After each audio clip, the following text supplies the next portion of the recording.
warahmatullahi wabarakatuh. Selamat pagi, selamat siang, selamat sore, dan selamat malam untuk kalian semua yang sedang menonton video ini. Dan kapanpun waktunya, kalian jangan sampai lupa makan ya, karena pura-pura bahagia itu perlu energi. Oke, di dalam video kali ini saya akan membahas tentang sesuatu yang banyak sekali ditakuti oleh orang-orang. Bukan itu. Bukan itu juga. Tapi saat muncul notif,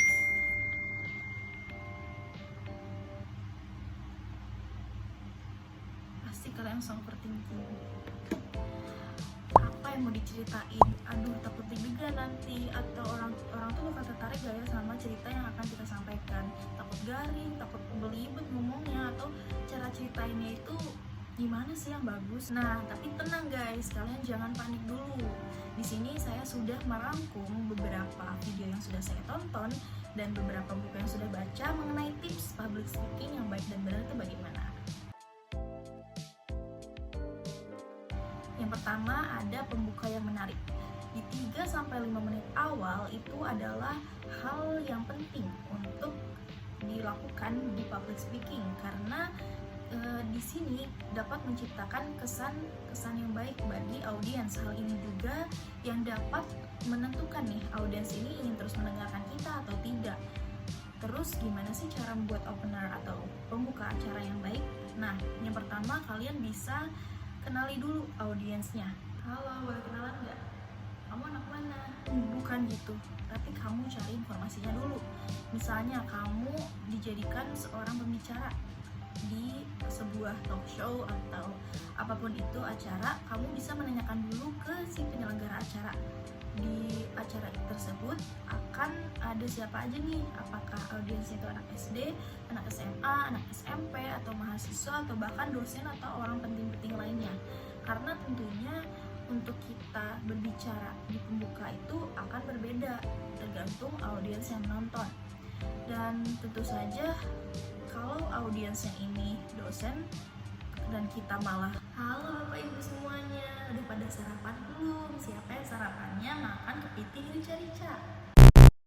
Nah, setelah kalian mengetahui audiens atau sudah mencari informasi mengenai audiens yang kalian akan hadapi, kalian bisa ke next tips, yaitu mention masalah yang relate sama audiens. Tentunya yang harus berhubungan ya, yang masih berhubungan sama materi yang akan kalian sampaikan. Misalnya, ketika audiens kita adalah anak SMA kelas 12. Halo adik-adik semua, kalian pernah gak sih bingung setelah lulus SMA kalian mau kemana? Mau lebih baik bekerja atau mau kuliah? Nah, kakak juga pernah ada di fase itu, jadi kalian tenang aja.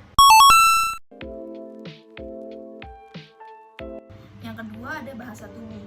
Riset menunjukkan sebanyak 82% audiens itu memperhatikan bahasa tubuh seorang pembicara dibanding dengan pembahasan hanya sebanyak 12% dalam proses komunikasi.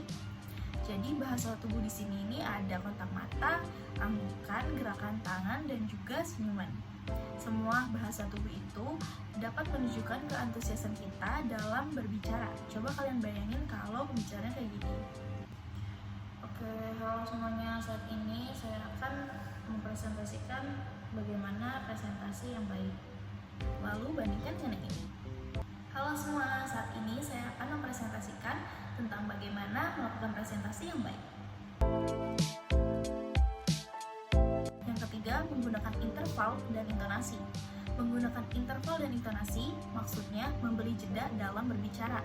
Jadi kalimatnya ini diucapkan secara dikasih jeda, terutama saat akan mengatakan kalimat yang penting. Jadi kalau terburu-buru orang nggak akan paham nih kita ngomong apa. Karena ini orang ngomong apa sih nggak jelas banget, nggak jelas gitu, tiba-tiba lupa. Dan kita akan cepat kehabisan kata kalau seperti itu.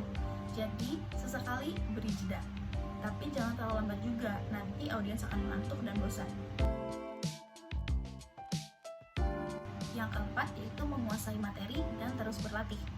Pastinya sebelum kamu ingin berpresentasi, kalian akan mencari dulu, research dulu materi yang akan dipresentasikan. Jadi dan pastikan kamu betul-betul sudah paham dengan materi yang sudah kalian search tadi. Jangan sampai membiasakan diri tergantung pada teks, karena teks ini dapat membunuh bakat dan merusak flow, dan juga dapat menciptakan gap antara pembicara dan audiens. Gunakan pointers yang sekedar untuk membantu kamu, seperti PowerPoint atau yang lainnya. Tapi kalau nggak pakai teks, takut salah ngomong atau ngeblank. Nah, karena itulah teman-teman, kamu harus terus berlatih.